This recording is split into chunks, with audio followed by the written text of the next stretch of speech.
Well, hello, Jen. It's Tiffany again at Munchkins and Mohawks for Chic Critique, and I am thrilled to see what you've got going on this week. Since last we talked, I know that you were borrowing a 50 millimeter 1.8 lens. I had suggested this to you because currently you're using a variable aperture lens, and I think the look you're going for is something that's better achieved with a fixed aperture lens like the 50 millimeter 1.8. So I am excited to see kind of what we got going on here today and really looking forward to helping you out. All right, so let's take a look here. So you took my advice and kind of got up on a hill at sunset, which is really great. I love your use of light here. So right now you're saying you had the 50 millimeter 1.8. You notice a huge difference when editing these images in the Batman images. Okay, so it looks like the Batman images below you used the new 50 millimeter. Yeah, I'm sure you would definitely see a difference. Okay. You love the colors in the sky, yet you're having difficulty feeling the colors in the image and focusing on warm versus cool. All right, so your daughter got you on the shoes. Okay, I've had that problem many a times. She had really cute red glitter shoes, but she wasn't feeling it. Okay. And it looks like, okay, so Photoshop is sloppy on the edited images. How can I brighten her face? Or artistically, should I leave it because the shadows work for the mood of the photo? Great questions. Okay, well, let's talk about all those things here now. I love that you, like I said, took my advice, went on a golden hour, and kind of got up on a hill.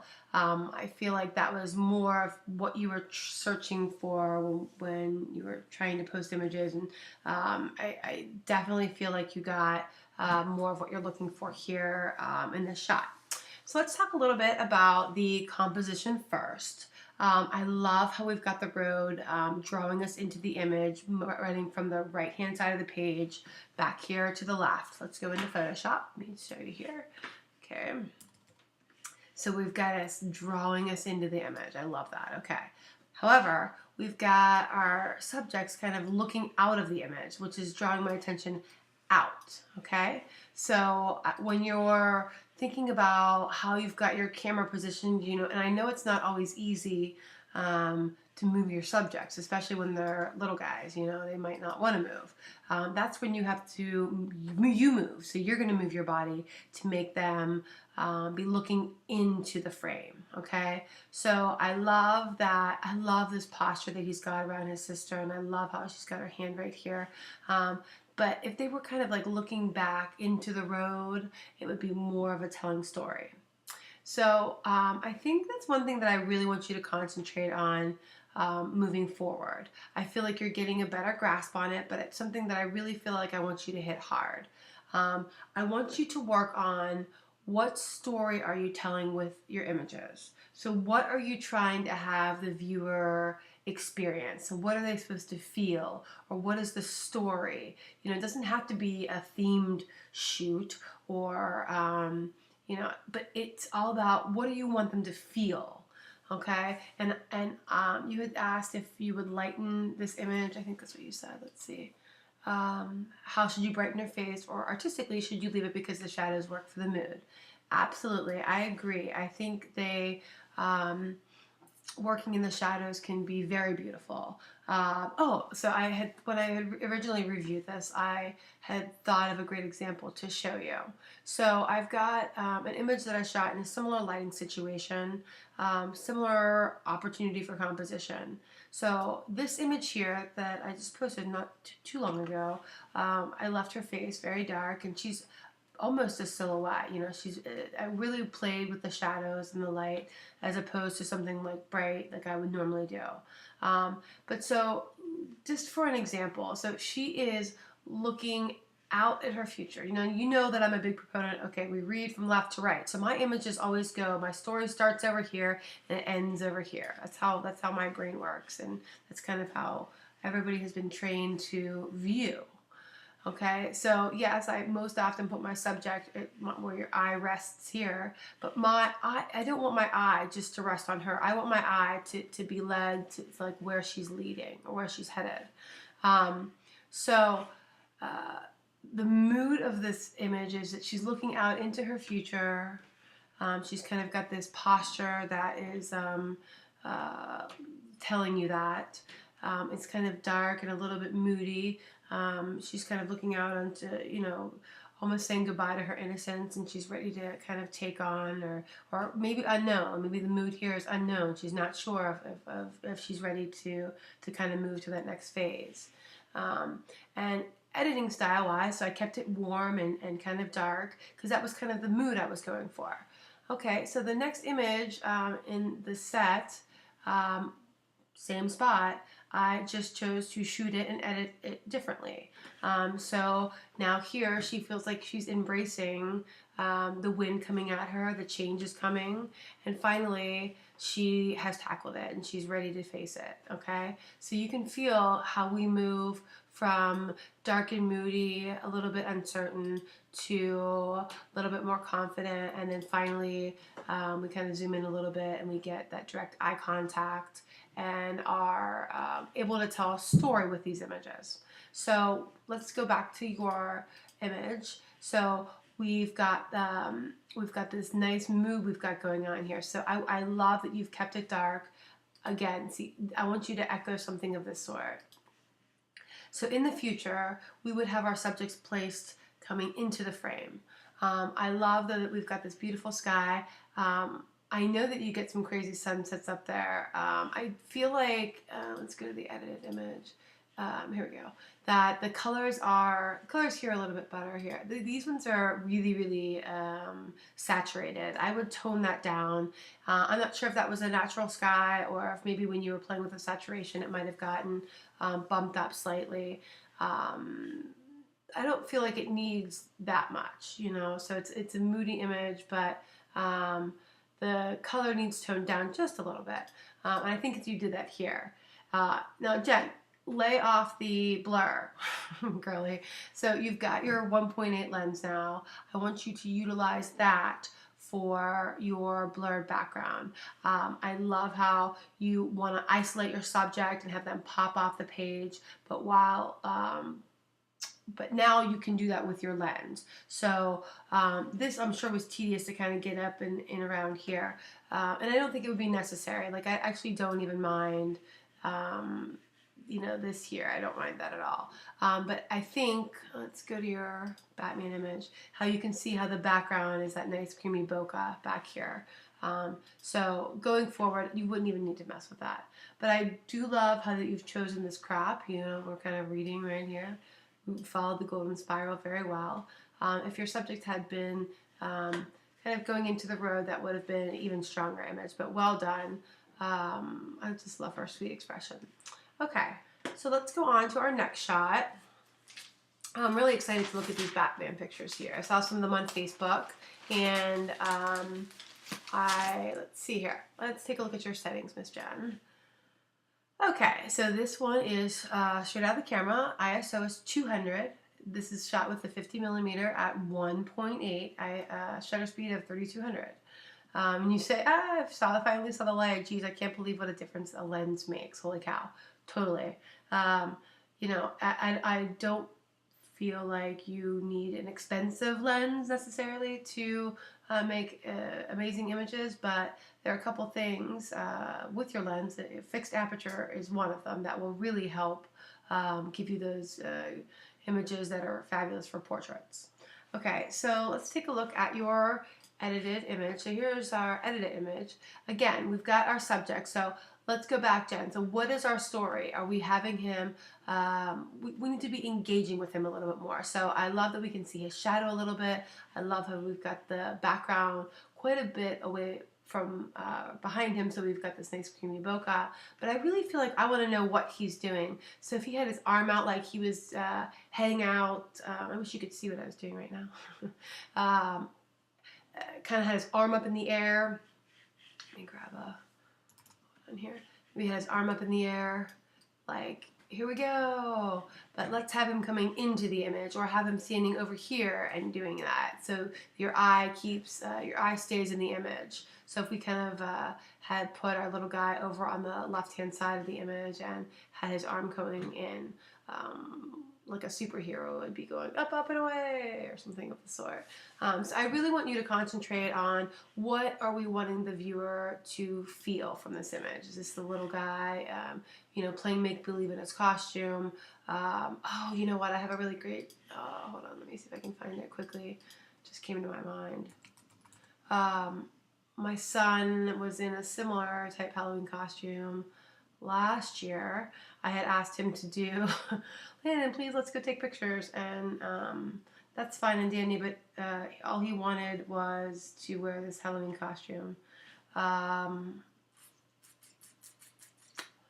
don't know that I can find it here. Yeah, it must be on my old hard drive. At some point, Jen, I will post it on Facebook or somewhere that you can kind of see what I'm talking about. But I want you really to engage your subject. So talk to him, get down on his level. Sometimes I kind of bend down on the ground and say, okay, and I start telling them the story that I want them to start thinking about. So I'll say, okay, let's pretend that I don't know any of the Batman characters, so I don't know here. So, Joker, maybe Joker. Let's pretend that Joker is just around the corner, and we're just getting ready to da-da-da-da. So then I'll, kind of whisper in his ear and get him real excited about it, and then I'll say, okay, ready, pop up, and go get the Joker. So, I really try to, get him into the story and get his imagination going, and really try to capture all those things that are just so magical in childhood. Because, the older we get as adults, we lose that, and we become self-conscious, and I just love being able to freeze that innocence. So I really want you to concentrate on capturing that innocence. But I'm really proud of you. You got beautiful focus. You've got the creamy bokeh in the background. You're shooting in the correct hour. You are making huge strides here, girlfriend. Okay, let's go on to our, let's see here. Okay, our straight out of the camera on this guy here. All right, so let's read up on what we're looking at here. Okay, so our settings are f3.3, ISO 401/25. Girlfriend, you have to keep your shutter speed up over 1/160. I have no idea how you handheld an image and shutter speed that low. Mine would have looked like one big blur. So let's make sure that, make a mental note that, or if you have to write it down, that's fine too. 1/125. Normally I put it over 1/200 just to make sure that my camera is not shaking, because what happens is the shutter speed, so think about that, it's open for 1/25 of a second, which is kind of long in comparison to 1/3200, like you had up here. So the shutter is only open for just a very quick amount of time here, and it's open quite a bit longer here. So that allows your hand time to move during that period, and your images are not going to be as crisp. Now it's hard to tell out of focus because it's a web size file, so I can't really say for sure if it's sharp or not. Now I can see again here that you're really trying to go for that look that you get with the 1.8 or the 1.4 fixed aperture lenses. So down here we've got, one second here, we've got our edited image. Let's see. Thought I opened it up.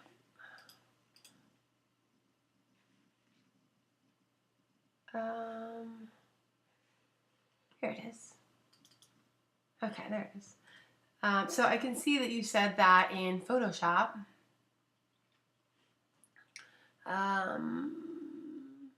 I use Photoshop for a lot of the images, specifically the lens blur tool. Okay, so I really want, going forward, you really to work on your images straight out of the camera. I believe that Photoshop and Lightroom are amazing tools meant to enhance your images. So I don't really want you to have to do too much work in Photoshop and trying to fix things how you wanted to make it straight out of the camera. It's really just meant to kind of pull those things out that are already there. So let's make sure we're trying to shoot at a wide open aperture, which means a low number. Keep our subjects, 10 to 15 to 20 to even farther away from the background. Make sure we are close enough to our subject. We've got our focal point toggled right on the inside of their cheek, and that's going to give you this amazing definition. So like all of this could be right in focus, and all of this will be nice and blurry and out of focus. Okay? All right, so let's go take a look at our composition. All right, so we've got him. I like how you're catching on here, girly. All right, so we've got him on the golden spiral, kind of ending over here. And I agree with you. I love how you've got the tree kind of adjunct to, or is that the correct word? I don't know if that's the word. I don't know. It's fall. My brain's fried. But opposite of. Okay. So we've got these two items balancing each other out. It is visually pleasing. I like how he's sitting on these pumpkins. It's kind of this nice little L here is, remember we had talked about diagonals and angles. It's kind of drawing me in here. My eye keeps wanting to go back and forth. It looks good. So let's go back to storytelling. So I want to know why he's here. So I love that they're both in their costumes and that we've got pumpkins. So that could be our story. They are in their Halloween costumes. But I want to know more. I want to know, so if we've got Lydia in the background, so I'm kind of undecided if we want her or not. I think in this particular shot, we would probably clone her out here because she's not really adding to the image. But we could have done a couple different things. So we've got costumes and pumpkins. I might have done, if we were going to go more of a themed type shoot, I might have selected like Cinderella. Where you've got the pumpkins, when the pumpkin turns into a carriage. And I maybe would have gone that route. Or on the opposite end of that, we could just have them be playing make-believe. So they're, your little guy's off being an astronaut and she's looking for the dwarfs. That's Snow White, I think, yeah. But we want them connected in some manner, and then we want them to connect to the story. So why are they there? So we really need to kind of, before you're creating an image, I want you in your head to stop and take a minute and think, okay, what do I want my viewer to feel from this? And like I said, this can be just capturing your children in their playroom, with their hair messy, they're not their glittery shoes on, just having everyday sandals on, or whatever the case may be. But what are you trying to capture? So you're freezing a moment, you're creating a mood. So you need to make your viewer feel something, and I really like to determine that before I shoot it. But I love how you've got the tree balancing him out. Let's go take a look at your edit. Okay, so yes, this is exactly the crop that I would have chosen. Let's see here. Oops. Maybe get down a little further here.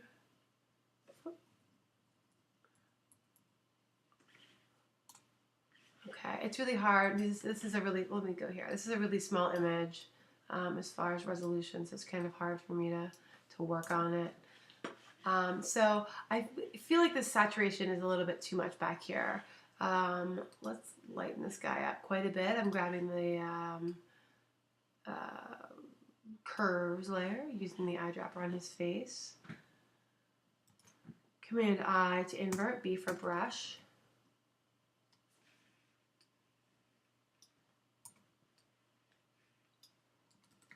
Kind of lighten this guy up here a little bit. There's a little trail.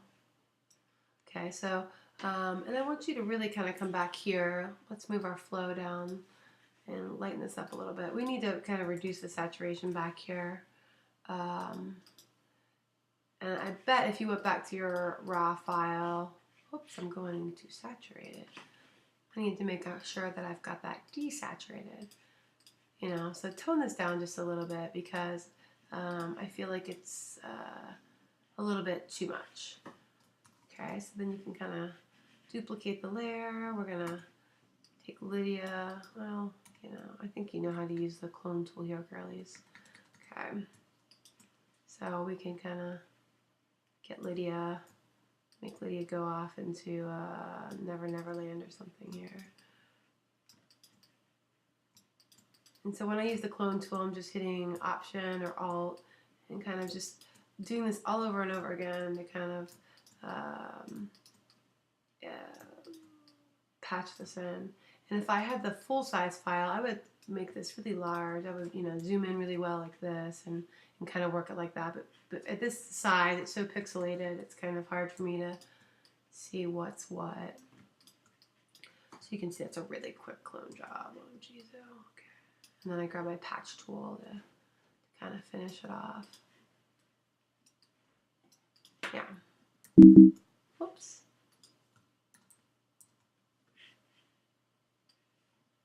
So I love how you've got this is kind of like leading you into the image. This tree's really great. If we could have shot this at a lower aperture, like a wider, more wide open aperture, I feel like you would have gotten more of what you were looking for. But overall, Jen, you have grown so much in the last few weeks, and I'm really looking forward to continue to follow you on Facebook and with your images there. I hope I've answered all of your questions up until this point. Remember, I want you to work on story and keeping connected with your subjects. I want you to really engage your viewer with the story that you're trying to tell. I want you to continually practice in that golden hour of light, which is now very early, so you can kind of get that before kiddos get crabby. I want you to continue to shoot at the wide open aperture as you can, so 1.8 if you can do that on your new 50 millimeter. And when you're editing, I want you to work on enhancing. So let's just subtle enhancements and build on those slowly, layer those slowly on each other to create that look. So I hope I was helpful, Jen, and it's been, even though I do know you, I feel like I got to know you even better as an artist. So I really appreciate and value that you look to me for advice, and I hope I answered all of your questions. So thank you so much, and I'm looking forward to seeing more work from you on Facebook. Okay, thanks.